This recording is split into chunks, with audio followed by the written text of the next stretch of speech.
MK party have been calling for judicial change, stating that the Roman Dutch law is not suitable for us as black people in Africa, saying that there was nothing wrong with the African law, indlela abesithetha ngayo amacala as black people, broadly saying that if they gain two-thirds majority, they will change these colonial laws, which complicate the lives of Africans, blacks in particular. Judge Hlophe, President Zuma, as well as Dr. Nathi Nhleko, they've been on record stating these facts. However, political analysts ridiculed the idea and said it's backward, it doesn't make sense, and so on. But recently in Mexico, they have passed a very similar law or laws to the one that the MK party have been proposing. I'm gonna play you the clip by Nathi Nhleko, then I'm gonna play you the clip of what's happened to Mexico a few days ago. Please don't forget to like and subscribe. Thank you. Proposed by the outgoing President, Andrés Manuel López Obrador, the reform calls for the election by popular vote of more than 6,500 judges and magistrates and reduces the number of Supreme Court justices from 11 to 9. I once asked you this question. Ngathi sincerely, who can stand here and say people are governing in South Africa? Because that's not true. It's something else that governs in South Africa, but not people. People do not have a final say. Ngaze ngeze example ngathi kuwe. Jean-Jacques Rousseau resolved this question a long time ago, more than 3,000 years ago, of the people governing and them having a final say. So the final say in the South African system is in our courts.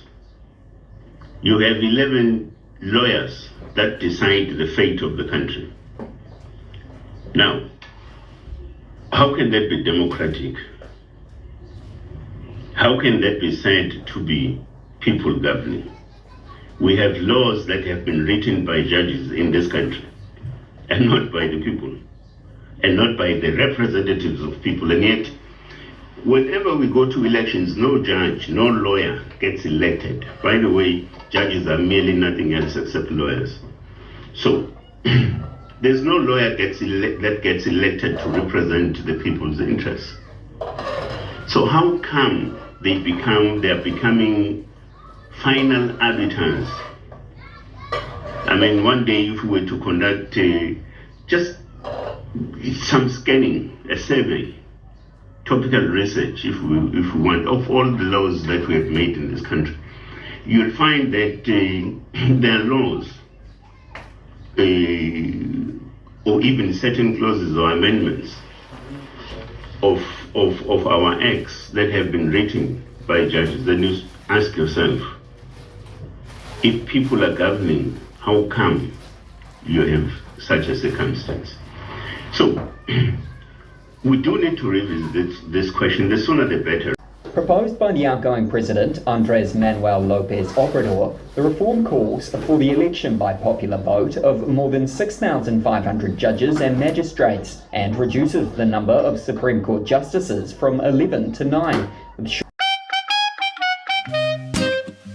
The other challenge which you have is this, and I don't think you are even aware of it.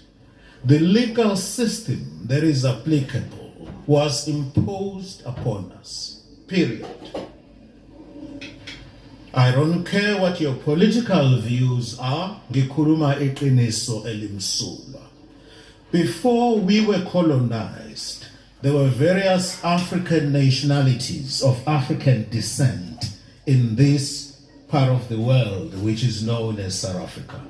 We lived independently of each other. We intermarried. Right? We lived in harmony. AmaXhosa namaZulu ayeshadisana. That's why ukhona amabhata in places like Mount Frere, Mount Elif, because AmaXhosa namaZulu ayehlangene. AmaZulu nabeSuthu nani. Yet today you are made to believe like a star. Now, as a result of the conquest and colonization, kwafika umlungu wazofaka eyakhe iculture, wazofaka legal system yakhe. I call it legal shitstem. Wazoifaka, zashintsha izinto.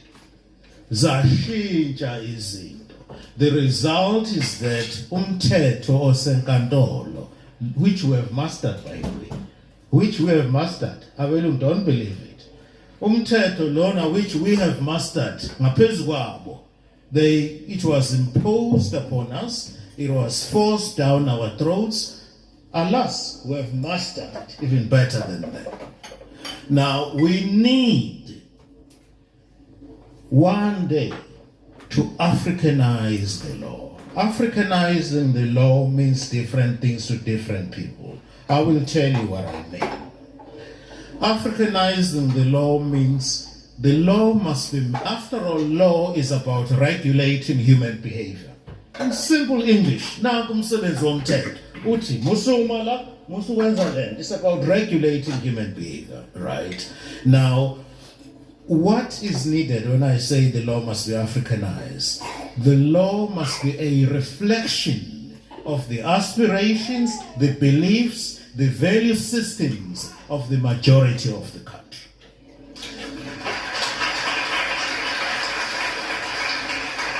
By the way, England, this is one thing Noizwa must say Parliament one day. In England, the land belongs to the Queen. Yet, must say South Africa. The land in England belongs to the Queen. Everybody else has a 99-year lease. London is one of the most expensive areas when we talk about property. So this argument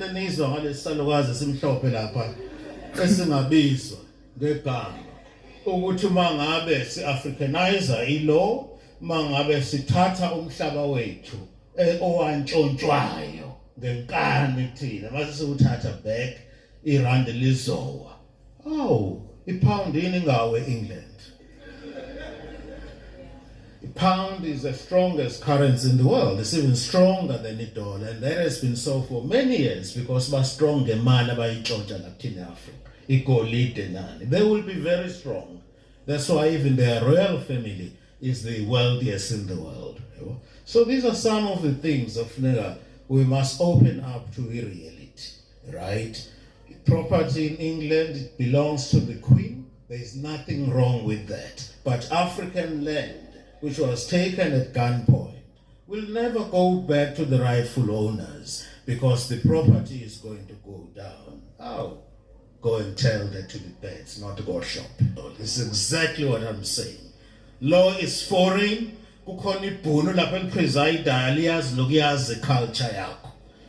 Proposed by the outgoing President, Andrés Manuel López Obrador, the reform calls for the election by popular vote of more than 6,500 judges and magistrates and reduces the number of Supreme Court justices from 11 to 9.